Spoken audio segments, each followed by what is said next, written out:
Ricardo Vázquez siempre se vio en la cima.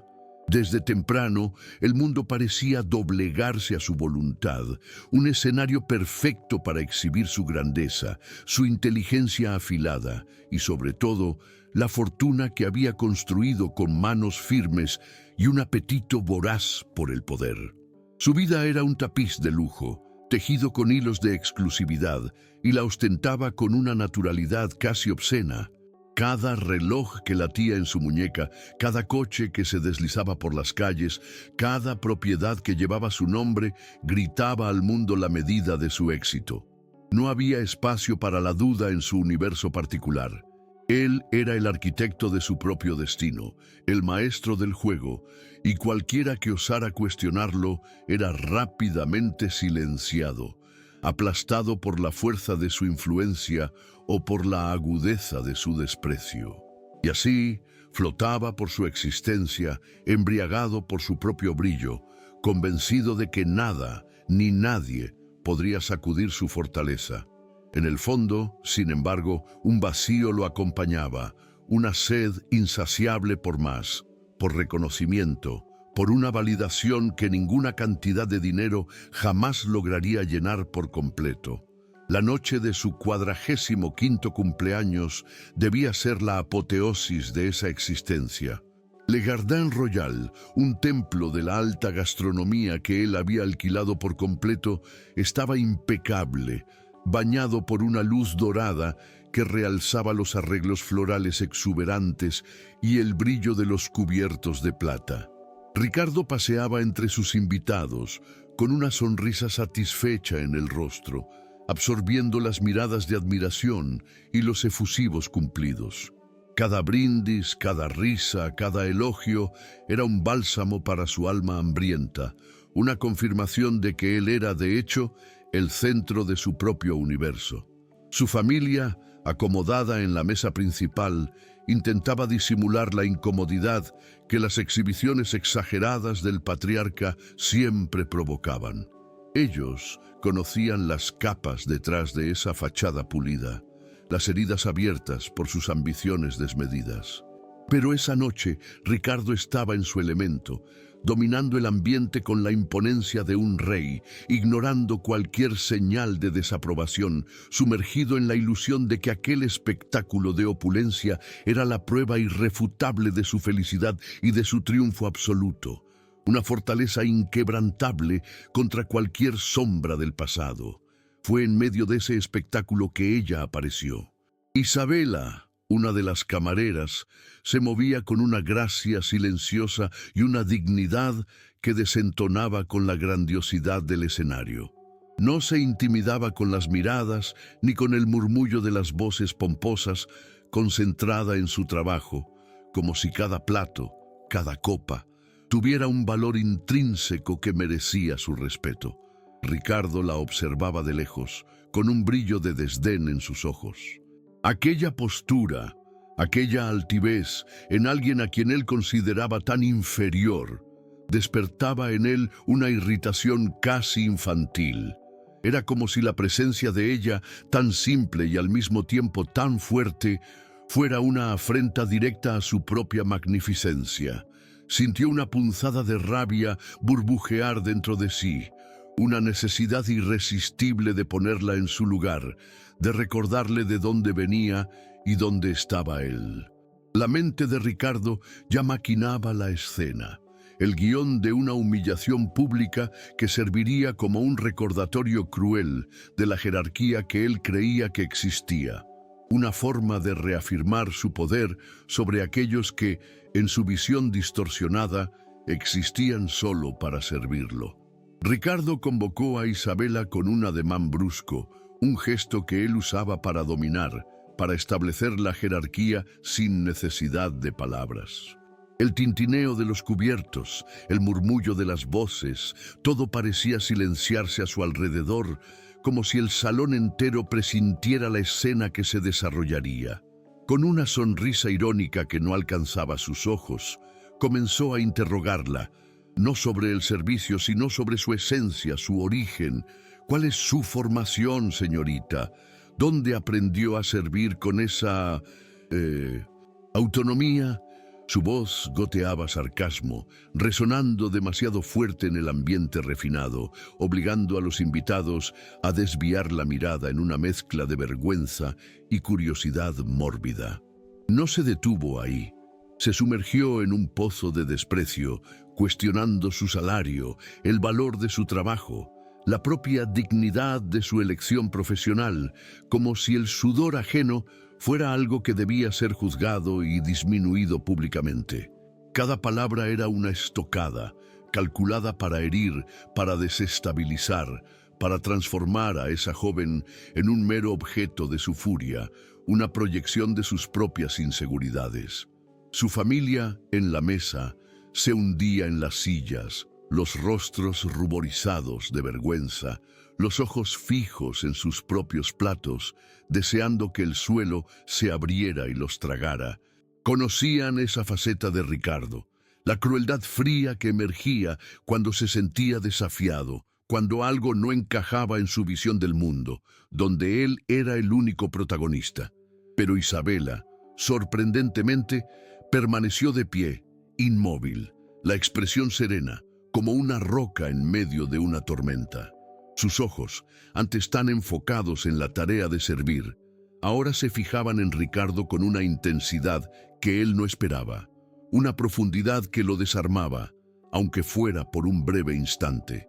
Esa calma inquebrantable de ella, en lugar de aplacar su ira, la atizó aún más, transformando su irritación en un deseo casi incontrolable de romper esa barrera de dignidad que ella imponía. No podía aceptar que alguien tan inferior pudiera resistir su presión, su aura de poder, y cada segundo que ella mantenía su postura solo aumentaba la necesidad de verla desmoronarse.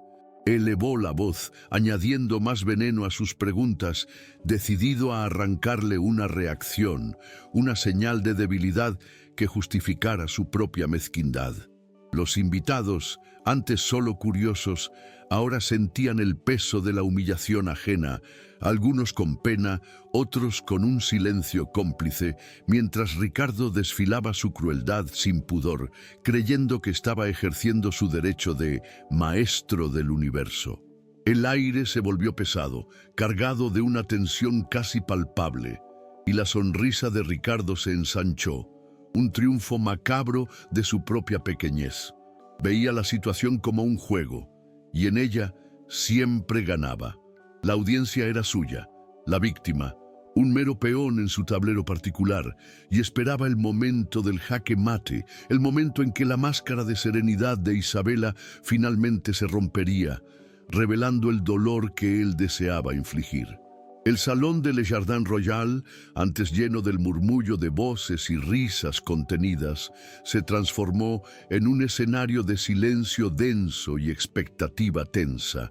Ricardo esperaba, con la sonrisa cruel en los labios, la confirmación de que su humillación pública había dado en el blanco. Esperaba ver los ojos de Isabela llenarse de lágrimas, sus hombros encogerse bajo el peso de sus palabras venenosas. Pero nada de eso sucedió. En lugar de derrumbarse, Isabela levantó el mentón y un brillo gélido, casi imperceptible para la mayoría, se encendió en sus ojos. No era ira ni miedo, sino una determinación férrea, como la de alguien que había esperado mucho tiempo por ese exacto momento. Fue entonces cuando pronunció las palabras que perforaron la coraza de arrogancia de Ricardo. Palabras que resonaron en el silencio sepulcral con la fuerza de un trueno, golpeándolo de lleno, no en el oído, sino en el alma. Mi nombre es Isabela Morales, y soy hija de Miguel Morales, de la comunidad San José, dijo ella, con la voz baja, pero cargada de una autoridad incuestionable, que hizo que Ricardo palideciera. Esas pocas palabras fueron como un hechizo que deshizo la ilusión de control de Ricardo, desmantelando su pretensión de superioridad en segundos.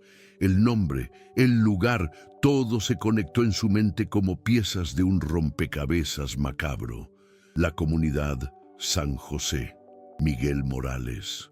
Las imágenes que él había intentado sepultar bajo capas de dinero y olvido resurgieron con una violencia abrumadora.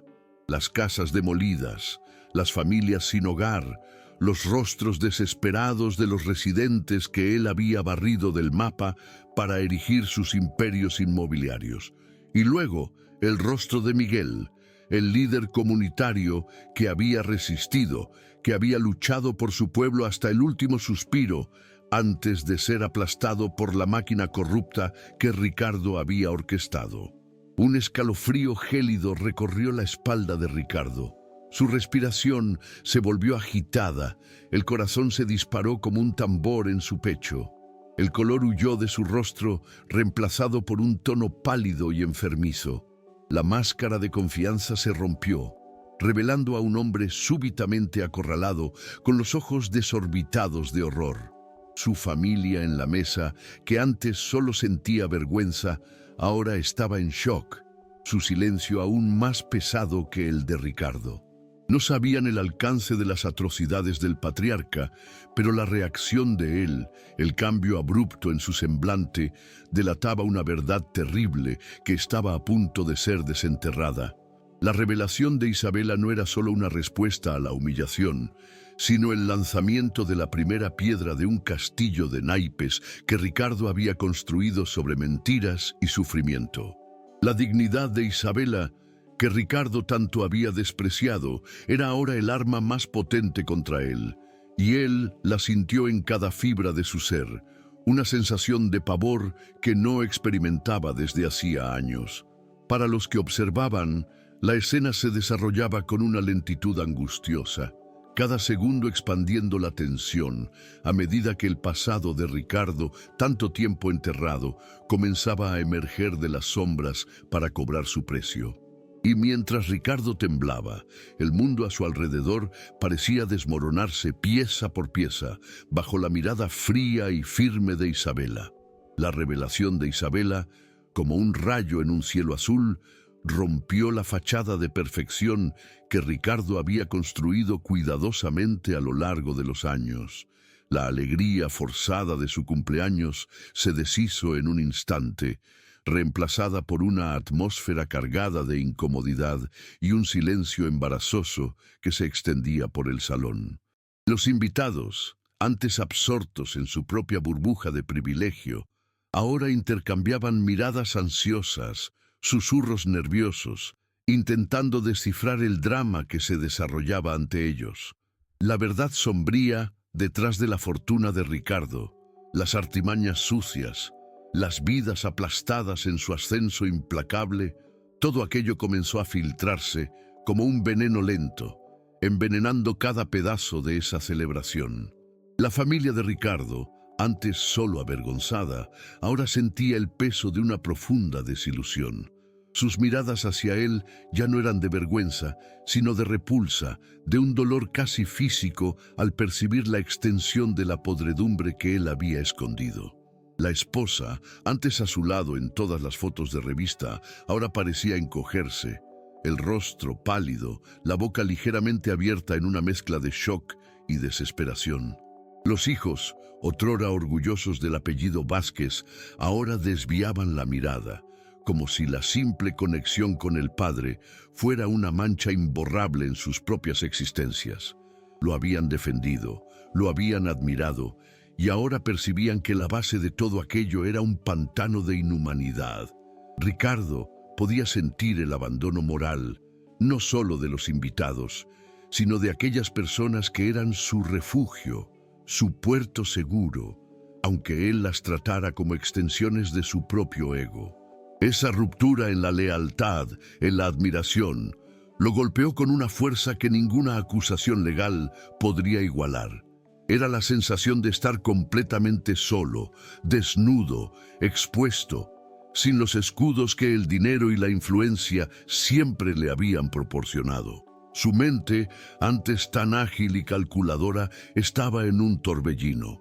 Intentaba procesar el giro, la cruel ironía de ser desenmascarado en el apogeo de su celebración, por alguien a quien él consideraba insignificante.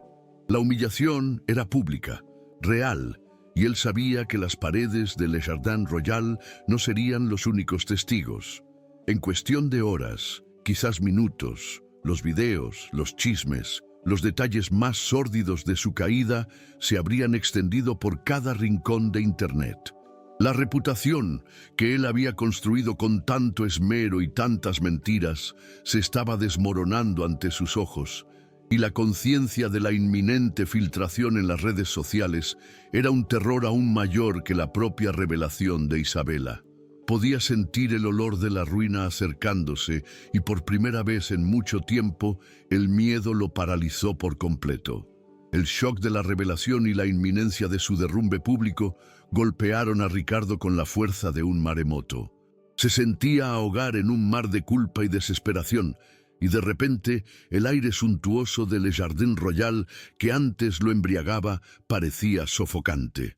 La voz de Isabela, aunque tranquila y contenida, resonaba en sus oídos como un decreto, sacando a la luz no solo el nombre de San José y el de Miguel Morales, sino toda la red de sus manipulaciones. Él la veía ahora no como la simple camarera que intentó humillar, sino como la personificación de una justicia que él había pospuesto por demasiado tiempo. Una especie de karma materializado ante sus ojos desorbitados. En su mente, flashes de ese pasado sombrío se mezclaban. Las reuniones secretas con políticos corruptos, los abogados cínicos que orquestaron la expropiación, la frialdad con la que firmó los documentos que condenaron a 150 familias a la calle. Recordaba el olor a polvo y destrucción, el sonido de las máquinas demoliendo hogares, los gritos de desesperación ahogados por la arrogancia de su ambición. Pero lo que más lo atormentaba era la mirada de Miguel Morales, el líder comunitario, un hombre de fibra que luchó hasta el final para proteger a su pueblo. Ricardo había borrado esos recuerdos, los había empujado al rincón más oscuro de su conciencia, cubriéndolos con capas de nuevos negocios, más dinero, más lujo. Ahora resurgían vívidos y dolorosos, como fantasmas que se negaban a quedarse en el pasado. Esa cena de cumpleaños, el símbolo máximo de su triunfo, se había transformado en el escenario de su propia Inquisición. Y él se sentía hecho pedazos, un castillo de arena que se desmoronaba bajo el peso de la verdad. A cada segundo que pasaba, la presión aumentaba, y él podía sentir los ojos de todos, incluso de su propia familia, como cuchillas perforando su armadura. El pavor a ser expuesto, a que su vida fuera desmenuzada y juzgada por millones de extraños en las redes sociales, era una agonía que superaba cualquier dolor físico. Siempre se jactó de su inteligencia, de su capacidad para controlar narrativas, pero allí, en ese momento, era solo un hombre desnudo, desprotegido, al borde del abismo. Y la voz de Isabela, con la precisión de un cirujano, seguía diseccionando la verdad, sin piedad, exponiendo cada herida que él había causado. Isabela, con voz firme y con postura inquebrantable, comenzó a desenrollar el ovillo de una historia que había tejido con paciencia y determinación a lo largo de 15 largos años. Para Ricardo, cada palabra de ella era un golpe, una revelación que lo traía de vuelta a la brutal realidad que tanto había intentado ignorar. No hablaba solo como una víctima, sino como una estratega, alguien que había planeado ese momento con una precisión quirúrgica. Le reveló a él y a todos en el salón que su preparación no se había limitado a un deseo de venganza personal, una mera catarsis. Era mucho más grande, más profunda. Su objetivo era la justicia colectiva, la reparación para las 150 familias que él había desahuciado, para los sueños que había destruido, para la vida de su padre que él había cegado indirectamente con su codicia desenfrenada. Su voz llevaba el peso de años de estudio, de noches en vela investigando documentos, consultando abogados, construyendo un expediente irrefutable contra él. No estaba allí por impulso, sino por un propósito que trascendía lo personal. Ricardo percibió, con un escalofrío en la espalda, que la joven frente a él no era solo la hija de Miguel Morales, sino la materialización de una inteligencia y resiliencia que él jamás imaginó que pudiera surgir de alguien a quien consideraba tan inferior. La calma de ella que antes lo irritaba, ahora lo asustaba. No había odio en sus ojos, no había gritos ni histeria, solo una determinación fría y calculada, una fuerza silenciosa que desarmaba su propia agresividad. Isabela no estaba jugando el juego de Ricardo, ella había creado uno nuevo, donde las reglas eran suyas y las apuestas eran su vida. Podía sentir el control escurriéndose de sus manos, el poder transfiriéndose de aquel que lo ejercía de forma bruta a aquella que lo usaba con sabiduría y paciencia. Y lo peor de todo, él sabía en el fondo que ella tenía razón. Las pruebas, los testigos, los lazos que ella había construido a lo largo de los años, todo estaba allí, listo para desmantelar su vida, su reputación, su legado. Veía su imperio desmoronarse, no por un fallo de mercado, sino por un fallo moral, una elección hecha hace años que ahora cobraba su precio más alto, y sentía la desesperación profundizarse con cada nueva frase de ella, con cada detalle revelado de su meticulosa preparación. Con la audiencia de Le Jardin Royal, en un silencio estupefacto, Isabela, sin alzar la voz, pero con una autoridad que brotaba de la certeza de sus argumentos, presentó el jaque mate, un ultimátum que asestó el golpe final en la armadura de Ricardo. «Tiene una elección, señor Vázquez», comenzó ella, y cada palabra pesaba como una tonelada sobre sus hombros. «Podemos resolver esto de forma extrajudicial, y usted restituye el 80% de su patrimonio para compensar a las familias de San José, además de crear un fondo de prevención para comunidades vulnerables. Oh, y aquí su voz adquirió un tono de hierro. Enfrentará una demanda civil que podría llevarlo a prisión por décadas». El aire pareció enrarecerse para Ricardo. Las opciones eran claras, brutales, y no había escape. Isabela no estaba faroleando. Continuó describiendo el escenario de la prisión, los años tras las rejas, la pérdida de su libertad, de su estatus, de todo lo que había construido. Y luego lanzó su última carta. «Tenemos pruebas irrefutables de fraude y corrupción, señor Vázquez. Documentos firmados, depósitos bancarios, testimonios de políticos e intermediarios que usted creyó que lo protegerían. Están listos para hablar». La mente de Ricardo giraba en un torbellino. La certeza de ella, la riqueza de detalles que solo alguien con un expediente completo podría tener, lo sofocaba. Miró a su familia, a los rostros horrorizados que lo miraban, y vio no solo desilusión, sino una sentencia silenciosa. Sabían, por su mirada, que no había salida, que Isabela tenía la sartén por el mango. El lujo a su alrededor, las joyas, la ropa cara, todo parecía burlarse de él, una ironía cruel ante la inminente pérdida de todo.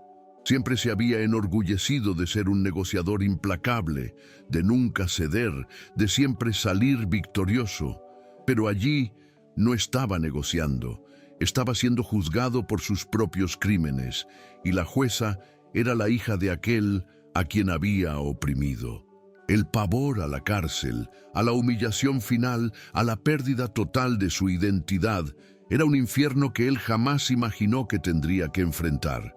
E Isabela lo observaba, sin una pizca de emoción extra, solo la calma de quien sabía el peso de cada palabra, de cada prueba que poseía. La batalla moral y legal que se anunciaba era su Armagedón personal, y él sentía el vértigo del abismo acercándose, sin tener a dónde correr.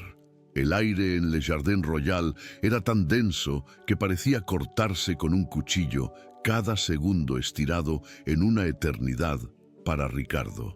Las palabras de Isabela no solo habían llegado a sus oídos, sino al corazón de su existencia, despojándolo de toda la pompa y circunstancia que había cultivado. Miró a su alrededor, desesperado por un atisbo de apoyo, de complacencia, pero solo encontró rostros fríos, algunos conmocionados, otros con un brillo de condena. Su esposa, que siempre había sido su sombra discreta y elegante, ahora lo miraba con una mezcla de horror y repulsa, los labios temblándole ligeramente como si contuviera un grito silencioso. Sus hijos, antes orgullosos de su apellido, desviaban la mirada, la vergüenza estampada en cada rasgo, la desilusión pesando en sus jóvenes hombros. Los vio susurrar entre ellos, los ojos enrojecidos de angustia, y supo que la conexión, el vínculo que los unía, se había roto allí, en ese instante. El abandono no era solo una metáfora, era real, palpable, un vacío gélido que se abría a su alrededor. Eran su puerto seguro, el pilar de su imagen de hombre de familia, y ahora lo habían dejado a la deriva en su propio naufragio. El dolor de ese abandono fue más cortante que cualquier amenaza legal. Era la pérdida de su espejo, del reflejo que lo hacía creer que era un hombre de valor, aunque construido sobre cimientos podridos. Ricardo sentía que se estaba desmoronando de adentro hacia afuera, la grandiosidad que lo definía desintegrándose en polvo. La escena, capturada por teléfonos celulares indiscretos, sería su ejecución pública, un recordatorio cruel y eterno de ese momento en que su máscara cayó. Sentía el peso de la mirada de Isabela sobre él, una mirada que no era de triunfo, sino de una expectativa silenciosa, como si ella lo invitara a sumergirse en las profundidades de su propia alma. Y fue allí, en esos instantes de pura desesperación y humillación, que una grieta se abrió en su arrogancia, permitiendo que una dolorosa y necesaria introspección comenzara a infiltrarse en su mente. La mente de Ricardo, antes tan ágil en evadir responsabilidades y en idear nuevos golpes, ahora estaba en un torbellino caótico de remordimiento y pavor. El silencio de la sala, solo roto por el sonido amortiguado de su propia respiración irregular, amplificaba el eco de las palabras de Isabela. Sabía que el ultimátum de ella no era un farol. La certeza en su voz, la calma calculada de sus gestos, todo indicaba que tenía en sus manos pruebas contundentes, una red de evidencias que él, en su arrogancia, jamás imaginó que pudiera desenterrar. La amenaza de décadas en prisión, la imagen vívida de su vida tras las rejas, desprovista de lujo, de poder, de reconocimiento, era una pesadilla que se materializaba justo ante sus ojos. Pero sorprendentemente, no era solo el miedo a la prisión lo que lo carcomía. La humillación pública, el escarnio que él imaginaba estampado en las redes sociales, era casi tan aterrador como la pérdida de la libertad. Ricardo siempre vivió para la imagen, para la aprobación, para el deslumbrante asombro ajeno. Ser visto como un villano, un criminal, un hombre sin escrúpulos, y que esa imagen se transmitiera a todo el mundo, era una tortura inimaginable para su ego inflado. La perspectiva de ver su caída viralizarse, de convertirse en un meme de la desgracia, un ejemplo de cómo la riqueza puede derrumbarse cuando se construye sobre la podredumbre, era un golpe devastador para su vanidad. La familia alejándose, la sociedad condenándolo y, peor aún, la posibilidad de convertirse en una figura de escarnio, todo esto lo impulsaba hacia un abismo de desesperación. En ese instante, algo extraño comenzó a burbujear dentro de él, una chispa de algo que hacía mucho tiempo había sepultado bajo pilas de dinero y ambición. La vergüenza. No la vergüenza de ser atrapado, sino la vergüenza de en quien se había convertido, del monstruo que el poder había esculpido. Y en un destello de claridad, impulsado por un instinto de autopreservación y por una recién descubierta, aunque tenue, necesidad de redención, una decisión comenzó a formarse en su mente perturbada, algo que jamás pasaría por la cabeza del antiguo Ricardo Vázquez. El silencio era tan opresivo que Ricardo podía oír el frenético latido de su propio corazón. Las palabras de Isabela, la amenaza de la prisión, la imagen de su familia desintegrándose ante sus ojos y, sobre todo, el pavor a que su humillación se extendiera por las redes sociales como un virus incontrolable, lo forzaron a una esquina sin salida.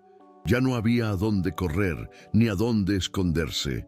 Se vio allí, en ese lujoso salón despojado de sus defensas, un rey sin corona, sin ejército, sin súbditos.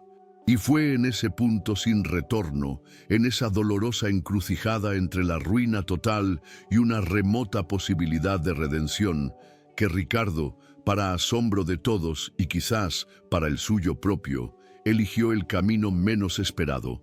No gritó, no se defendió, no intentó regatear, solo asintió un movimiento casi imperceptible de la cabeza, pero que sellaba su destino.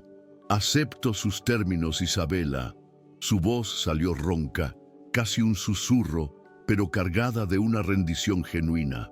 Esas palabras no eran solo la aceptación de un acuerdo legal, eran la renuncia a su antigua identidad, al hombre arrogante e implacable que había sido durante décadas. Era el despojarse de una vida de excesos, de una fortuna construida sobre el dolor ajeno.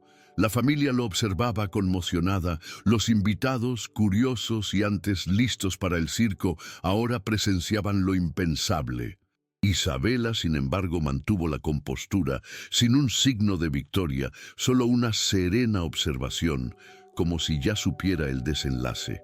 Ricardo sintió un extraño alivio, un peso inmenso que comenzaba a ser retirado de sus hombros, aún sabiendo que el camino por delante sería arduo y desprovisto de todas las comodidades que había conocido. Ese momento no era el fin, sino el comienzo de algo nuevo, doloroso, pero quizás, por primera vez en su vida, real. Sabía que estaba entregando mucho más que dinero. Estaba entregándose a sí mismo, su reputación, su legado, y aceptando que la verdadera reconstrucción tendría que comenzar de adentro hacia afuera. Era el primer paso de un largo e incierto camino, impulsado no por un deseo altruista, sino por el miedo y la humillación, que paradójicamente abrieron la puerta a una oportunidad de redención. Y en ese instante, un hilo tenue de esperanza, aunque frágil, comenzó a tejerse en la trama de su existencia. La decisión de Ricardo de aceptar los términos de Isabela, por más que haya sido motivada por el pavor y la humillación, fue el catalizador de un cambio sísmico en su vida. No hubo fiesta ni aplausos, solo un silencio pesado que se cernía en Le Jardin Royal, mientras el acuerdo era sellado verbalmente. A partir de ese instante, la vida de Ricardo, antes sinónimo de exuberancia y poder desenfrenado, comenzaría a deconstruirse para, quizás, ser reconstruida sobre cimientos más verdaderos. Sentía la mirada de Isabela, una mirada que no expresaba triunfo, sino una vigilancia serena, como si ella estuviera observando un experimento social complejo con resultados inciertos. Los invitados comenzaron a dispersarse. El murmullo de antes, transformado en susurros de asombro y chismes veloces que pronto incendiarían los grupos de WhatsApp de la alta sociedad. Su familia, antes su audiencia cautiva, mantuvo una distancia calculada, la desilusión aún estampada en sus rostros, una barrera invisible pero infranqueable entre ellos y Ricardo. Los vio partir, uno a uno, cada despedida un clavo en su ataúd de vanidad. La mansión, los autos, las obras de arte, todos los símbolos de su estatus que antes lo llenaban de orgullo, ahora parecían vacíos, meros artefactos de una vida que estaba a punto de abandonar. Una extraña sensación de ligereza, mezclada con un miedo visceral a lo desconocido, comenzó a apoderarse de él.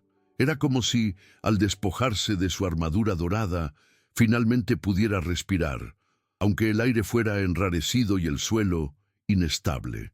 Ricardo sabía que el camino por delante sería arduo, repleto de desafíos, de pérdidas, de una realidad que él había despreciado por tanto tiempo. Pero, paradójicamente, en ese abismo de incertidumbre, vislumbraba una pequeña, casi imperceptible, posibilidad de encontrar algo que el dinero jamás le había comprado: paz. Era un nuevo comienzo, impuesto por la fuerza de las circunstancias, pero con la promesa velada de una transformación. Los días que siguieron a esa noche fatídica fueron un torbellino para Ricardo. Su vida, antes una rutina impecable de reuniones en oficinas lujosas, cenas en restaurantes con estrellas Michelin y viajes en jets privados, dio paso a una inmersión en la burocracia, en el papeleo, en los términos legales de su propia ruina financiera. La oficina, que antes era su templo de poder, ahora parecía un tribunal, con abogados serios, contadores con expresiones graves e, invariablemente, Isabela Morales, sentada al frente, con los ojos fijos en él, con una atención que lo desarmaba. Ella era la personificación de su nueva realidad, implacable, justa y observadora. Cada documento que firmaba, cada porcentaje de su patrimonio que se transfería a manos de las familias de San José, era un recordatorio vívido de la dimensión de sus crímenes y del precio que estaba pagando. Las conversaciones con los abogados, que antes serían sobre adquisiciones y ganancias, ahora giraban en torno a bienes a liquidar, propiedades a vender, cuentas a vaciar. Sentía cada centavo que se iba como un pedazo de sí mismo, una amputación dolorosa de su identidad. Pero, detrás del dolor de la pérdida material, otra emoción, casi imperceptible al principio, comenzó a surgir. Un hilo tenue de alivio. Era el alivio de deshacerse de un peso invisible que lo había acompañado toda la vida. El peso de la culpa disfrazada de ambición, de la mentira enmascarada de éxito. Con cada firma era como si una capa de suciedad, de artificialidad, fuera removida de su alma. Ese proceso no era solo una transacción financiera, era una catarsis forzada, un lavado brutal de su conciencia. Todavía no era un hombre bueno, lejos de eso, pero estaba, por primera vez, confrontándose a sí mismo de una manera honesta, sin los escudos de la riqueza. E Isabela, con su presencia constante y su quietud observadora, era el espejo que lo obligaba a verse sin filtros, la guía silenciosa para un viaje de introspección que él jamás imaginó emprender. La noticia del Acuerdo San José, como pronto se conoció en los círculos de poder y en las redes sociales, estalló como una bomba. La filtración de los videos de la noche del cumpleaños, la reacción de Ricardo y la posterior confirmación de los términos del acuerdo lo transformaron de la noche a la mañana de multimillonario intocable en un paria, en un estudio de casos sobre la caída de los poderosos. Su imagen, antes asociada al éxito y a la envidia, ahora era sinónimo de corrupción, de despojo y de un acto inédito de redención forzada. Para la alta sociedad era un traidor, alguien que había manchado el nombre de la élite al ceder y, peor aún, al exponer sus entrañas podridas. Para los medios, Ricardo Vázquez era la historia del año, la prueba de que la justicia, a veces, podía encontrar su camino, aunque de forma tortuosa. Los titulares eran despiadados, los programas de televisión lo diseccionaban, las redes sociales bullían con debates acalorados entre quienes lo condenaban y los pocos que veían una chispa de esperanza en su humillación. Pero, para las 150 familias de San José, Ricardo Vázquez, el nombre que antes causaba pavor y revuelta, ahora era objeto de una mezcla compleja de sentimientos. Había escepticismo, sí, y mucha desconfianza. Al fin y al cabo, el dolor de la pérdida no se curaba de la noche a la mañana. Pero también había una esperanza cautelosa, un atisbo de que la justicia, al fin, podía hacerse, y que sus vidas, sus casas, sus recuerdos podían reconstruirse. Isabela se convirtió en la heroína de la comunidad, la voz de la resistencia, la fuerza que había doblegado al gigante. Ella no buscaba la fama, sino la justicia, y su serenidad en medio del caos de los medios era un testimonio de su integridad. Ricardo, por su parte, sentía el peso de cada mirada, de cada juicio, pero en medio del torbellino externo, algo se movía dentro de él. La exposición pública que tanto temía, paradójicamente, lo forzaba a confrontarse a sí mismo, a ir más allá de la superficie y a vislumbrar un propósito en medio de su propia desgracia. Ese era el precio de la redención, un camino pavimentado por la humillación y por la aceptación de su propia falibilidad. El proceso de desapego de la fortuna fue extenuante para Ricardo.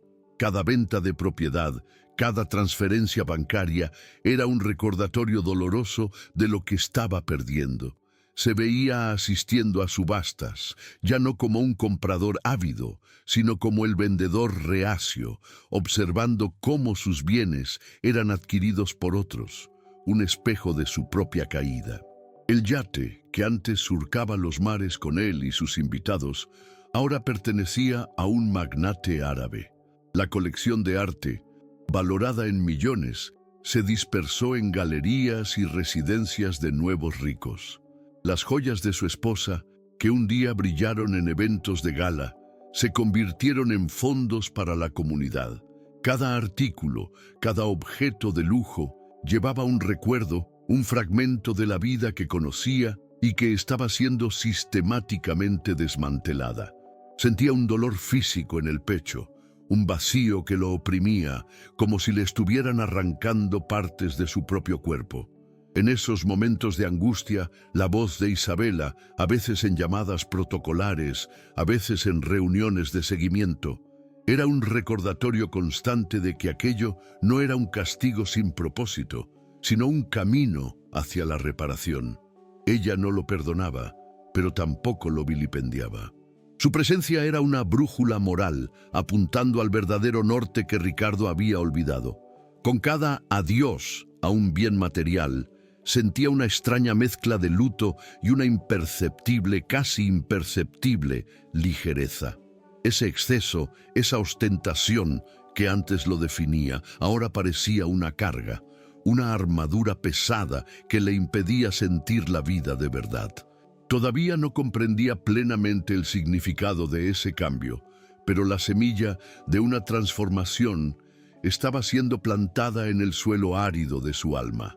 Era un desierto que comenzaba a ser irrigado por la humildad impuesta, por la aceptación de su propia finitud y por la comprensión de que la verdadera riqueza no se medía en cifras, sino en algo mucho más intangible. El dolor era un purgatorio necesario para la redención. Conforme el patrimonio de Ricardo disminuía y la realidad de una vida sin el brillo del oro se instalaba, un giro interno, sutil al principio, comenzó a manifestarse en su interior. Se vio en situaciones que jamás imaginaría. En el asiento trasero de un coche alquilado, en lugar de su limusina blindada, comiendo en restaurantes comunes en lugar de menús degustación con estrellas Michelin. Teniendo que pensar 2 veces antes de hacer una compra, una idea completamente ajena al hombre que era. La pérdida material era innegable y la incomodidad real. Pero en medio de esa privación, algo inusual comenzó a brotar. La necesidad de resolver problemas por sí mismo, de enfrentar la realidad sin el blindaje de la fortuna, lo forzaba a usar una parte de su mente que estaba dormida, sofocada por los privilegios. Empezó a prestar atención a cosas que antes ignoraba. El precio de un café, la eficiencia del transporte público, la forma en que las personas comunes se relacionaban. El mundo, que antes era solo un telón de fondo para sus caprichos, ahora se revelaba en su complejidad, en sus pequeñas grandezas y dificultades. Era como si las lentes de su percepción estuvieran siendo limpiadas, quitando el empañamiento de la arrogancia y el exceso. Las conversaciones con Isabela, que antes eran puramente sobre los términos del acuerdo, comenzaron a tener un tono diferente. Ella hablaba sobre la comunidad, sobre los desafíos de las familias, sobre la resiliencia del pueblo. Ricardo, antes ajeno a todo esto, pasó a escuchar con una curiosidad creciente, una extraña empatía que no sabía que poseía. Ese giro interno no fue una epifanía súbita, sino un proceso gradual, doloroso, pero necesario, donde cada pérdida material abría espacio para una ganancia intangible en su humanidad. Todavía luchaba contra el ego, contra la vieja persona, pero el terreno estaba siendo preparado para algo nuevo. Y si sientes que esta historia te conmueve, que este viaje de transformación despierta algo en ti, considera darle un me gusta a este video y suscribirte al canal. Tu apoyo es fundamental para que relatos como este, que muestran la complejidad de la naturaleza humana y la posibilidad de cambio, sigan siendo compartidos e inspirando. Tu suscripción nos ayuda a llevar estas historias a más personas, mostrando que incluso en las adversidades siempre hay un camino para la superación. La colaboración entre Ricardo e Isabela, inicialmente motivada por la imposición del acuerdo, comenzó a adquirir una dinámica propia, aunque con una dosis de escepticismo y una vigilancia mutua. Las reuniones dejaron de ser solo sobre la transferencia de bienes y pasaron a ser sobre planificación, sobre la reconstrucción de la comunidad San José. Ricardo, con su experiencia en gestión de proyectos y su mente analítica, que un día usó para fines cuestionables, ahora se veía aplicándolas para un propósito completamente diferente. Se irritaba con la lentitud de los procesos burocráticos, con la dificultad de lidiar con la realidad de las comunidades, pero Isabela, con su paciencia y su visión clara, lo mantenía en el camino correcto, corrigiendo sus desvíos, recordándole el verdadero objetivo. Ella no permitía que él tomara atajos, ni que usara su antigua mentalidad de dueño del mundo. Lo forzaba a escuchar, a comprender, a tener empatía. Había momentos de tensión, claro, de roces. Ricardo, a veces, refunfuñaba sobre la ineficiencia, sobre la falta de practicidad. Pero Isabela lo confrontaba con la realidad de las vidas que él había afectado, de los traumas que necesitaban ser curados, no solo de las casas que necesitaban ser levantadas. Se veía aprendiendo, no con libros o cursos caros, sino con la experiencia viva de Isabela, con la sabiduría que ella había adquirido en el dolor y la lucha. Poco a poco, una especie de respeto profesional, y quizás incluso un incipiente respeto humano, comenzó a formarse entre ellos. Ricardo, que antes veía a Isabela como una adversaria, ahora la veía como una mentora, la guardiana de un propósito que él estaba comenzando a abrazar. Esa colaboración forzada lo estaba moldeando, arrancándole las últimas capas de su arrogancia y reemplazándolas por una humildad aún frágil, pero presente. El trabajo en conjunto en la reconstrucción de San José era su penitencia diaria y, sorprendentemente, comenzaba a encontrar un sentido en aquello, un propósito que el dinero jamás había podido ofrecer. Ricardo se vio, por primera vez, inmerso en la realidad de San José. Ya no a través de informes fríos o hojas de cálculo de beneficios, sino a través de los rostros de las personas, de los escombros que un día fueron sus hogares, de las historias de pérdida y resiliencia que resonaban en cada rincón de la comunidad. Caminaba por los terrenos vacíos, sintiendo el polvo bajo sus zapatos, el sol abrasador en su piel, y percibía que el verdadero costo de sus acciones no estaba solo en los millones que estaba devolviendo, sino en la dignidad robada, en los sueños rotos. Veía a niños jugando en chozas improvisadas, a ancianas que lo habían perdido todo, a hombres y mujeres que luchaban a diario para reconstruir sus vidas desde la nada. Con cada mirada, con cada conversación, Ricardo sentía una punzada de remordimiento, un dolor agudo que le recordaba su responsabilidad. Ya no podía esconderse detrás del barniz del dinero. La realidad de San José lo confrontaba directamente. Los recuerdos de las demoliciones, de los gritos de desesperación que él había intentado borrar, ahora resurgían con toda su fuerza, enmarcados por la visión del sufrimiento real que él causó. Recordaba a Miguel Morales, el padre de Isabela, un hombre íntegro al que él había aplastado sin piedad. Y en ese momento, Ricardo comprendía que el verdadero castigo no era la pérdida financiera, sino la confrontación con las consecuencias humanas de su codicia. Aquello no era un trabajo de caridad, ni un proyecto de relaciones públicas. Era una penitencia, una forma de intentar reparar lo irreparable, de mirar a los ojos a aquellos a quienes había herido y aceptar la culpa. Y con cada ladrillo que se levantaba en San José, Ricardo sentía que, de alguna manera, también estaba tratando de levantar un pedazo de su propia humanidad, sepultada por tantos años de ambición desmedida. La presencia de Ricardo en San José, al principio, fue recibida con una mezcla de curiosidad, escepticismo y una desconfianza comprensible. Para muchos, él seguía siendo el hombre que nos lo quitó todo, el enemigo que ahora, por la fuerza de un acuerdo, se veía obligado a ayudar. Las miradas estaban cargadas de historias de dolor, de recuerdos de noches a la intemperie, de añoranzas de hogares destruidos. Él sentía el peso de esas miradas, la carga de la historia que él representaba, y la culpa lo consumía en silencio. Intentaba acercarse, ofrecer ayuda, pero las barreras eran visibles, comprensibles. Los niños, a veces, lo miraban con una mezcla de miedo y extrañeza. Los adultos mantenían una distancia respetuosa, pero fría, como si dijeran, no olvidamos lo que hiciste. Isabela era el puente, la mediadora. Ella explicaba a los residentes que ese era un paso hacia la justicia, que Ricardo, aunque responsable del pasado, ahora era parte de la solución.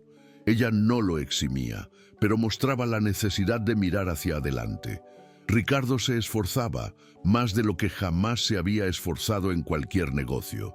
Escuchaba las quejas, las sugerencias, las historias de cada familia, y poco a poco la imagen abstracta de 150 familias se transformaba en rostros, en nombres, en vidas reales que él había impactado. Esa cercanía forzada, esa inmersión en la realidad que él había despreciado, comenzó a desarmar sus defensas internas. La arrogancia, que antes era una armadura impenetrable, comenzó a ceder, y una humildad genuina, aunque incipiente, comenzó a brotar. No esperaba perdón ni reconocimiento, solo la oportunidad de hacer lo correcto, de intentar reparar un mal que él había causado. Y día tras día, ladrillo a ladrillo, la reconstrucción física de la comunidad reflejaba la lenta y dolorosa reconstrucción de Ricardo, un paso a la vez, hacia un ser humano que él ni siquiera sabía que podía ser. Si te identificas con esta complejidad de la naturaleza humana, con la idea de que el cambio es posible incluso en los escenarios más improbables, dale me gusta a este video y suscríbete al canal. Tu suscripción nos ayuda a seguir compartiendo relatos que desafían la visión superficial de las cosas y que muestran que, detrás de cada error, puede haber un camino hacia la redención. La imagen de Ricardo Vázquez, el multimillonario arrogante e implacable, comenzó a desvanecerse, dando paso a una figura más delgada, con las manos callosas, el rostro marcado por el sol y por una nueva realidad. Se transformó de un hombre de oficina a un hombre de obra. Vestía ropa sencilla, comía la misma comida que se servía en la comunidad y sus horas se llenaban con reuniones de proyecto, supervisión de obras y, para su propio asombro, conversaciones genuinas con los residentes. Hablaba con los albañiles, con los carpinteros, aprendiendo los entresijos de la construcción, no como un jefe distante, sino como alguien que necesitaba entender el proceso en su esencia. La voz, que antes daba órdenes perentorias, ahora pedía permiso, preguntaba, intentaba comprender. Sus músculos, Antes acostumbrados solo a levantar copas de champán, ahora sentían el peso de sacos de cemento y la fatiga del trabajo manual. Era un contraste sorprendente con su vida anterior, y sentía el cambio no solo en su cuerpo, sino en su alma. Las noches en su nueva y modesta casa no se llenaban de fiestas y excesos, sino de un cansancio honesto y a veces de la reflexión sobre el día que pasó. Pensaba en los rostros que conoció, en las historias que escuchó y una sensación de propósito que él jamás había experimentado con su fortuna comenzó a instalarse. No era la euforia del éxito financiero, sino una calma profunda, la satisfacción de estar contribuyendo a algo más grande que él mismo. Isabela observaba esa transformación en silencio, sin expresar sorpresa o validación, pero Ricardo sentía el respeto de ella, un respeto conquistado no por el dinero, sino por el trabajo arduo y la humildad. Ese era el Ricardo que nadie conocía, ni siquiera él mismo, el hombre que estaba siendo forjado en la fragua de la penitencia y la reconstrucción. Y para su propia sorpresa, estaba encontrando un tipo de felicidad que era más real, más duradera, que cualquier lujo que el dinero pudiera comprar. El respeto de los habitantes de San José por Ricardo no llegó de la noche a la mañana. Se fue construyendo, ladrillo a ladrillo, al igual que las casas que él ayudaba a reconstruir. Al principio, las conversaciones eran cortas, las preguntas cautelosas, pero con el tiempo, a medida que veían a Ricardo sudar, lidiar con los imprevistos y realmente preocuparse por los detalles, la desconfianza inicial fue dando paso a una aceptación silenciosa. Él escuchaba las historias de vida de cada uno, los lamentos por las pérdidas, pero también las pequeñas victorias y las esperanzas que resurgían. Ricardo, que antes veía a las personas como meros números en sus hojas de cálculo, ahora veía la riqueza de la experiencia humana en cada rostro, en cada arruga de preocupación, en cada sonrisa de gratitud, por más tímida que fuera. Los niños, antes recelosos, ahora se acercaban con curiosidad, algunos incluso pidiendo ayuda en pequeñas tareas, viendo en él no al hombre malo del pasado, sino a alguien que estaba allí, presente, y que parecía querer hacer la diferencia. Los mayores, que llevaban el dolor de la expropiación en sus almas, comenzaron a compartir recetas, a ofrecer un café, un gesto de acogida que para Ricardo valía más que cualquier negocio cerrado en su vida anterior. Ese era el verdadero reconocimiento, el respeto ganado con sudor y humildad, y no con dinero o poder. Sentía que estaba finalmente aprendiendo lo que era ser parte de algo, de una comunidad, de una red de apoyo mutuo, algo que su vida de aislamiento lujoso jamás le permitió experimentar. Era una experiencia transformadora, que lo conectaba con su propia humanidad de una forma que nunca imaginó ser posible. La relación entre Ricardo e Isabela, que comenzó como un enfrentamiento implacable entre verdugo y víctima, se transformó en una sociedad de trabajo y, de forma aún más profunda, en una alianza de curación y comprensión mutua. Isabela, que había pasado 15 años cultivando el dolor de la pérdida y la sed de justicia, veía en Ricardo no a un amigo, sino a un coconstructor, alguien que, por más reacio que fuera al principio, estaba participando activamente en la reparación. Lo observaba de cerca, con su vigilancia característica, pero notaba los cambios sutiles, la forma en que escuchaba a los residentes, la dedicación a los detalles de los proyectos, la genuina frustración cuando algo no salía como lo planeado, no por ego, sino por un deseo real de ver a la comunidad prosperar. Hubo momentos de tensión, claro, de fricciones. Ricardo a veces se quejaba de la ineficiencia, de la falta de practicidad, pero Isabela lo confrontaba con la realidad de las vidas que él había afectado, de los traumas que necesitaban ser curados, no solo de las casas que necesitaban ser levantadas. Él se veía aprendiendo, no con libros o cursos caros, sino con la experiencia viva de Isabela, con la sabiduría que ella había adquirido en el dolor y la lucha. Poco a poco, una especie de respeto profesional, y quizás hasta un incipiente respeto humano, comenzó a formarse entre ellos. Ricardo, que antes veía a Isabela como una adversaria, ahora la veía como una mentora, la guardiana de un propósito que él estaba comenzando a abrazar. Esa colaboración forzada lo estaba moldeando, arrancándole las últimas capas de su arrogancia y reemplazándolas por una humildad aún frágil, pero presente. El trabajo en conjunto en la reconstrucción de San José era su penitencia diaria. Y sorprendentemente, él comenzaba a encontrar un sentido en aquello, un propósito que el dinero jamás había podido ofrecer. Ricardo se vio, por primera vez, inmerso en la realidad de San José, ya no a través de informes fríos o hojas de cálculo de beneficios, sino a través de los rostros de las personas, de los escombros que un día fueron sus hogares, de las historias de pérdida y resiliencia que resonaban en cada rincón de la comunidad. Caminaba por los terrenos vacíos, sintiendo el polvo bajo sus zapatos, el sol abrasador en su piel, y percibía que el verdadero costo de sus acciones no estaba solo en los millones que estaba devolviendo, sino en la dignidad robada, en los sueños rotos. Veía a niños jugando en chozas improvisadas, a ancianas que lo habían perdido todo, a hombres y mujeres que luchaban a diario para reconstruir sus vidas desde la nada. Con cada mirada, con cada conversación, Ricardo sentía una punzada de remordimiento, un dolor agudo que le recordaba su responsabilidad. Ya no podía esconderse detrás del barniz del dinero. La realidad de San José lo confrontaba directamente.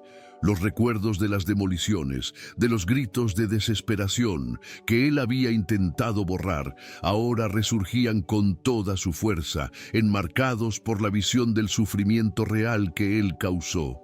Recordaba a Miguel Morales, el padre de Isabela, un hombre íntegro al que él había aplastado sin piedad. Y, en ese momento, Ricardo comprendía que el verdadero castigo no era la pérdida financiera, sino la confrontación con las consecuencias humanas de su codicia. Aquello no era un trabajo de caridad, ni un proyecto de relaciones públicas, era una penitencia, una forma de intentar reparar lo irreparable, de mirar a los ojos a aquellos a quienes había herido y aceptar la culpa. Y con cada ladrillo que se levantaba en San José, Ricardo sentía que, de alguna manera, también estaba tratando de levantar un pedazo de su propia humanidad, sepultada por tantos años de ambición desmedida. La presencia de Ricardo en San José, al principio, fue recibida con una mezcla de curiosidad, escepticismo y una desconfianza comprensible. Para muchos, él seguía siendo el hombre que nos lo quitó todo, el enemigo que ahora, por la fuerza de un acuerdo, se veía obligado a ayudar.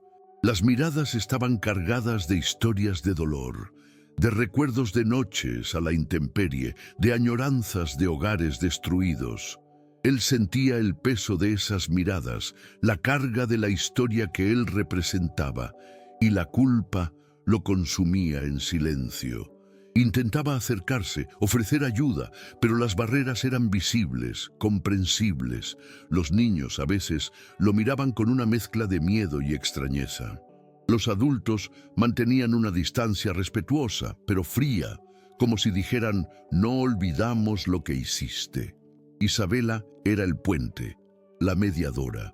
Ella explicaba a los residentes que ese era un paso hacia la justicia, que Ricardo, aunque responsable del pasado, ahora era parte de la solución. Ella no lo eximía, pero mostraba la necesidad de mirar hacia adelante. Ricardo se esforzaba, más de lo que jamás se había esforzado en cualquier negocio. Escuchaba las quejas, las sugerencias, las historias de cada familia, y poco a poco la imagen abstracta de 150 familias se transformaba en rostros, en nombres, en vidas reales que él había impactado. Esa cercanía forzada, esa inmersión en la realidad que él había despreciado, comenzó a desarmar sus defensas internas. La arrogancia, que antes era una armadura impenetrable, comenzó a ceder, y una humildad genuina, aunque incipiente, comenzó a brotar. No esperaba perdón ni reconocimiento, solo la oportunidad de hacer lo correcto, de intentar reparar un mal que él había causado. Y día tras día, ladrillo a ladrillo, la reconstrucción física de la comunidad reflejaba la lenta y dolorosa reconstrucción de Ricardo, un paso a la vez, hacia un ser humano que él ni siquiera sabía que podía ser. Si te identificas con esta complejidad de la naturaleza humana, con la idea de que el cambio es posible incluso en los escenarios más improbables, dale me gusta a este video y suscríbete al canal. Tu suscripción nos ayuda a seguir compartiendo relatos que desafían la visión superficial de las cosas y que muestran que, detrás de cada error, puede haber un camino hacia la redención. La imagen de Ricardo Vázquez, el multimillonario arrogante e implacable, comenzó a desvanecerse, dando lugar a una figura más delgada, con las manos callosas, el rostro marcado por el sol y por una nueva realidad. Se transformó de un hombre de oficina a un hombre de obra. Vestía ropa sencilla, comía la misma comida que se servía en la comunidad, y sus horas se llenaban con reuniones de proyecto, supervisión de obras y, para su propio asombro, conversaciones genuinas con los residentes. Hablaba con los albañiles, con los carpinteros, aprendiendo los entresijos de la construcción, no como un jefe distante, sino como alguien que necesitaba entender el proceso en su esencia. La voz, que antes daba órdenes perentorias, ahora pedía permiso, preguntaba, intentaba comprender. Sus músculos, antes acostumbrados solo a levantar copas de champán, ahora sentían el peso de sacos de cemento y la fatiga del trabajo manual.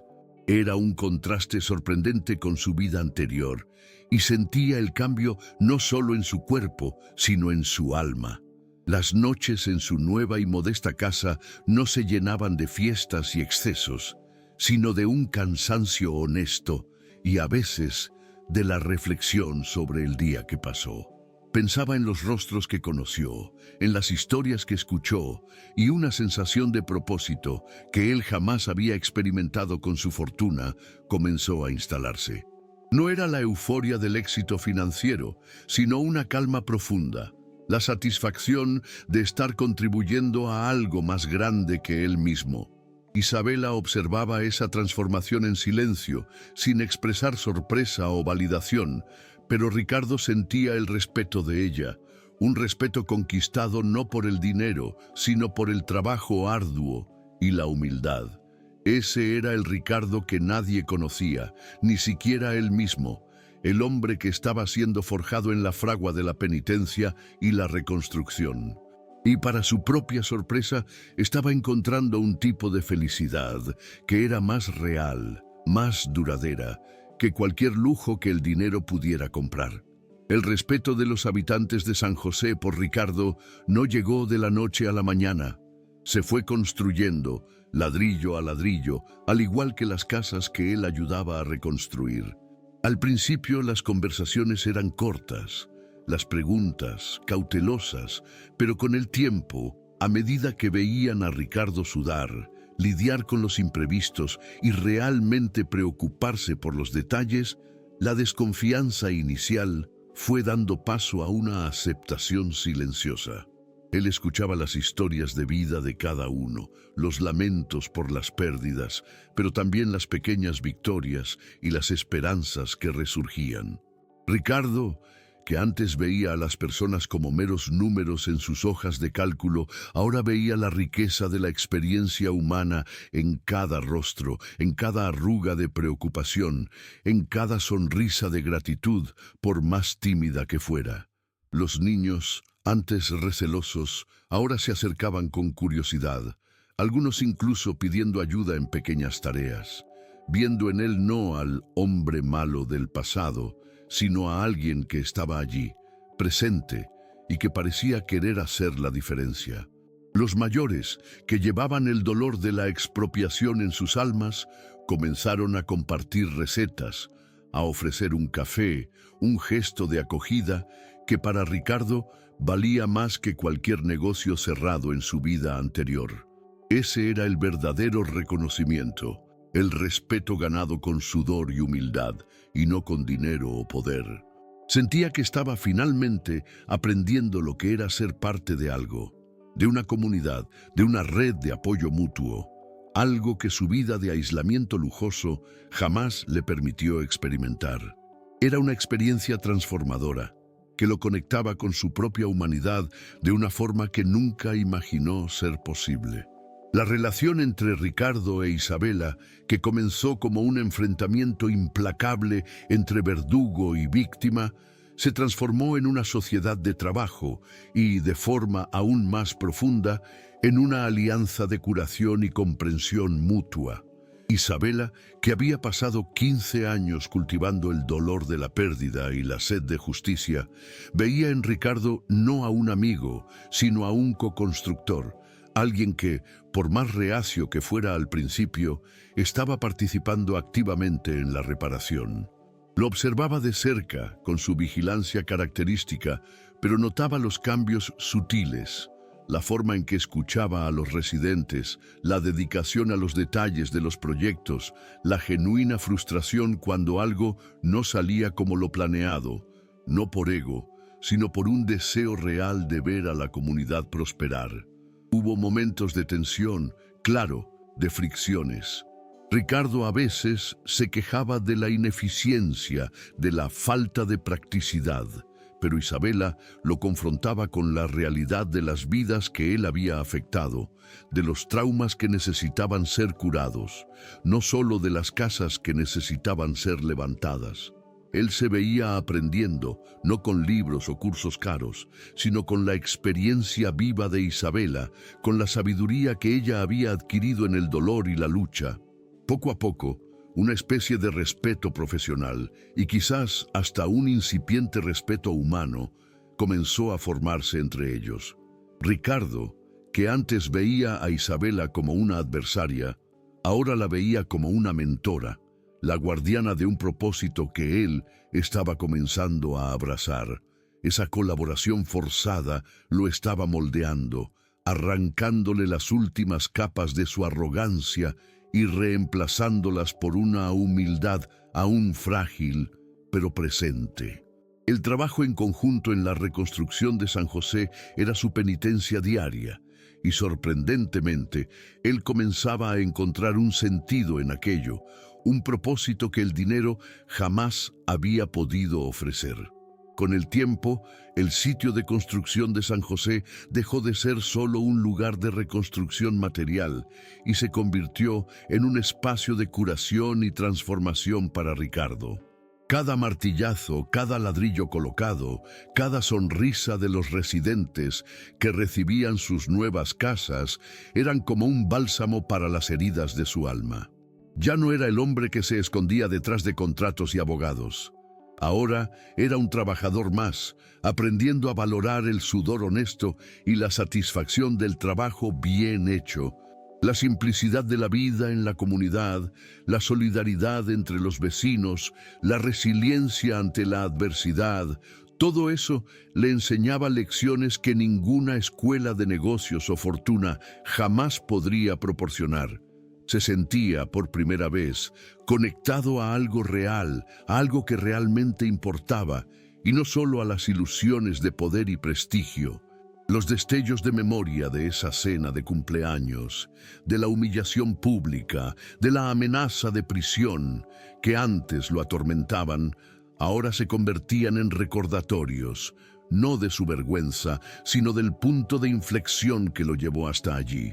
El hombre que era, lleno de arrogancia y vacíos, había sido deshecho, y un nuevo Ricardo comenzaba a emerger, aún en proceso de pulido, pero con una esencia más humana y más ligera. Había perdido mucho, sí, pero había ganado algo inmensurable, la capacidad de sentir empatía, de valorar lo que es simple y verdadero y de encontrar propósito en la contribución honesta. Ya no había necesidad de ostentar, de probar algo a alguien.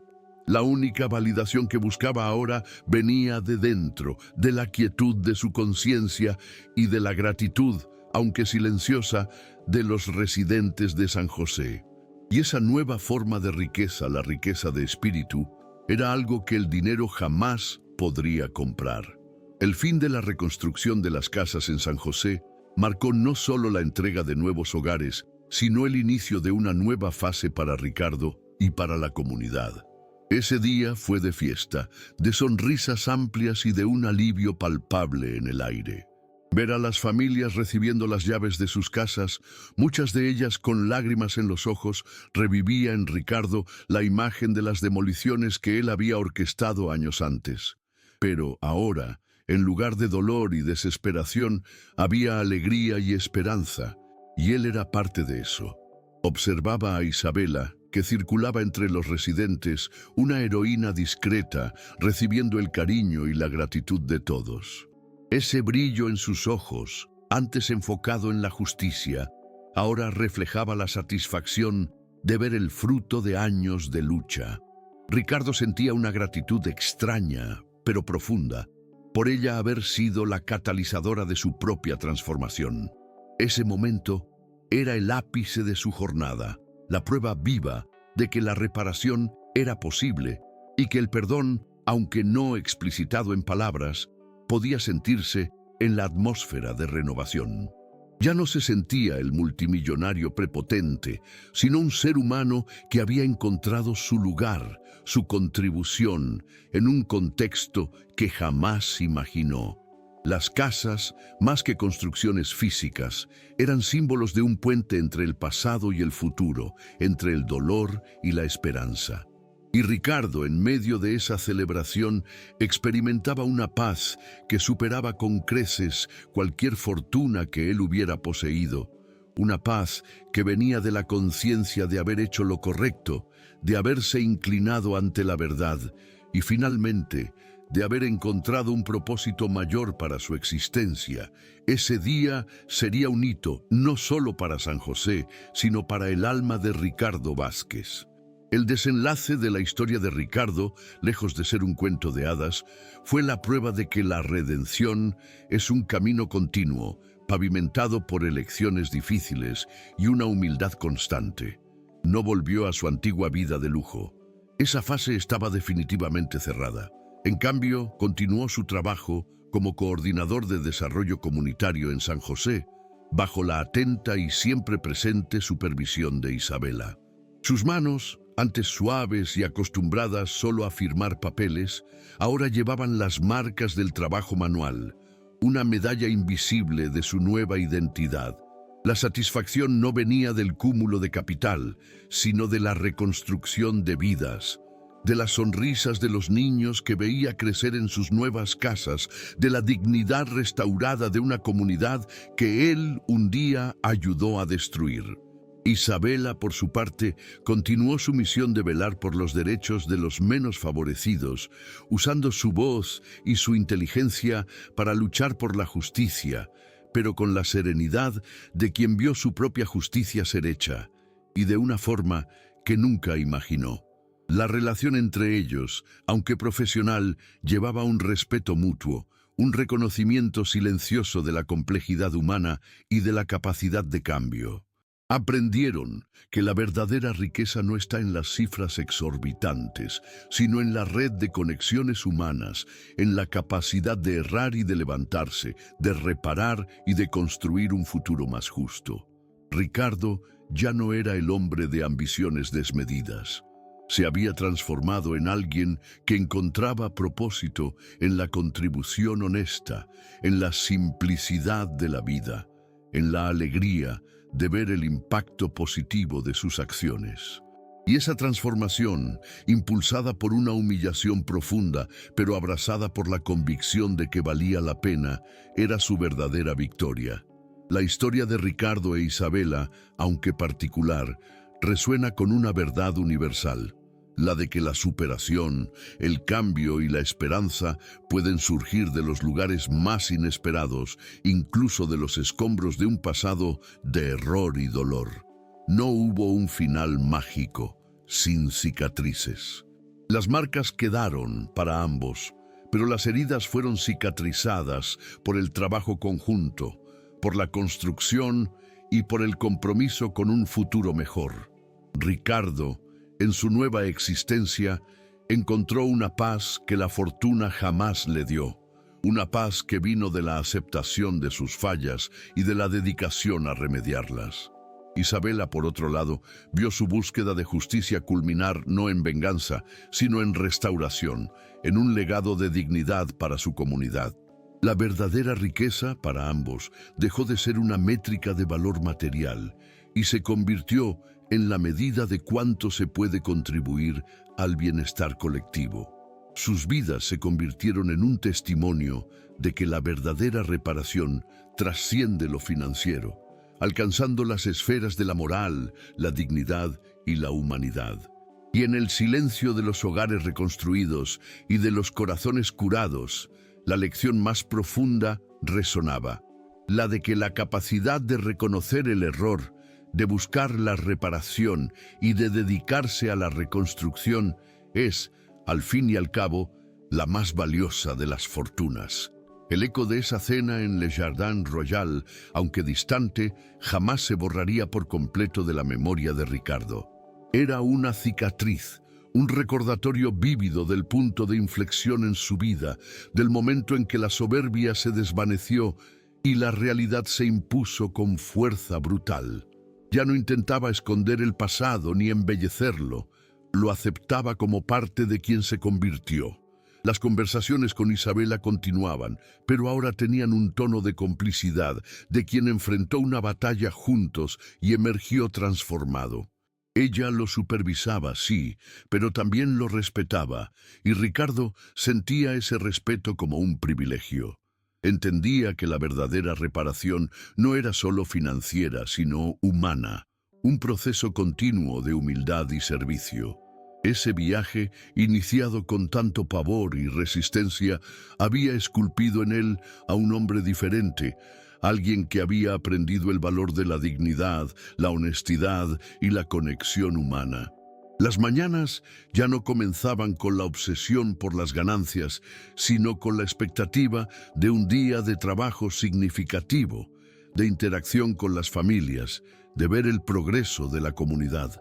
Ya no se sentía un prisionero de sus propias elecciones, sino un agente de cambio, alguien que podía, de hecho, marcar la diferencia en la vida de las personas. Ese era su nuevo normal, y sorprendentemente encontraba una profundidad de felicidad que jamás había experimentado en su imperio de papel. Ricardo Vázquez, el multimillonario del sector inmobiliario, había muerto simbólicamente esa noche en Le Jardin Royal. En su lugar, emergió un hombre nuevo, Ricardo Morales. Pasó a usar el apellido de la comunidad como un homenaje. Coordinador de Desarrollo Comunitario en San José, un título que él llevaba con más orgullo que cualquier CEO de su vida pasada. No olvidaba su origen, la vida que llevó, pero veía aquello como una pesada carga que él había soltado. Su transformación no fue un milagro, sino el resultado de una presión implacable y de una oportunidad de elección que, por ironía del destino, lo llevó a la redención.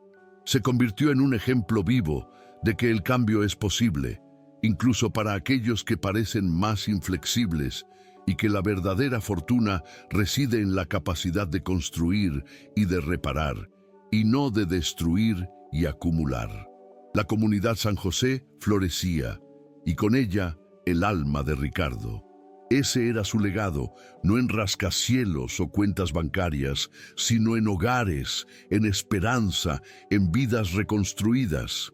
La historia de él se extendió, no como un escándalo, sino como un testimonio de la complejidad humana y de la potencia de la superación, un recordatorio de que todos tenemos la capacidad de pasar página y escribir un nuevo capítulo, aunque el primero haya estado marcado por errores. La vida siguió su curso en San José, y con ella la historia de Ricardo e Isabela, entrelazada para siempre por los hilos de la justicia y la reparación. Demostraron que, incluso en los momentos más oscuros, donde el dolor y la injusticia parecen vencer, hay un camino para la curación y para la construcción de un futuro mejor. Ricardo, ahora una parte integral de la comunidad, encontró su paz en la simplicidad, en la contribución honesta y en la alegría de ver el impacto real de su trabajo. Isabela, con su dignidad inquebrantable, no solo alcanzó la justicia para su comunidad, sino que también encontró una forma de transformar su propio dolor en esperanza, liderando con sabiduría y empatía. La riqueza para ambos dejó de ser una métrica de valor material y se convirtió en la medida de cuánto se puede contribuir al bienestar colectivo. Sus vidas se convirtieron en un testimonio de que la verdadera reparación trasciende lo financiero, alcanzando las esferas de la moral, la dignidad y la humanidad. Y en el silencio de los hogares reconstruidos y de los corazones curados, la lección más profunda resonaba, la de que la capacidad de reconocer el error, de buscar la reparación y de dedicarse a la reconstrucción es, al fin y al cabo, la más valiosa de las fortunas.